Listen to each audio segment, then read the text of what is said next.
मेरे फादर जी नहीं हैं। अरे भाई, तो इसमें रोने की क्या बात है, बताइए। रोइए मत, रोइए मत। अब बताइए, हम भी रोएं? क्योंकि हमारे भी पिताजी नहीं हैं। बताइए, अब हम भी रोएं?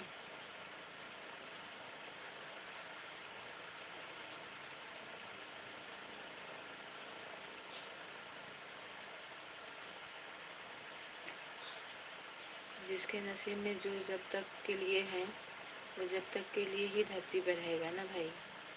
जिसको जाना है तो वो जाएगा ही। कोई तो रोक नहीं सकता है कि आप मत जाइए, आप मत जाइए। भगवान की मर्जी है। जिसको ले जाना चाहेंगे तो ले ही जाएंगे उसमें।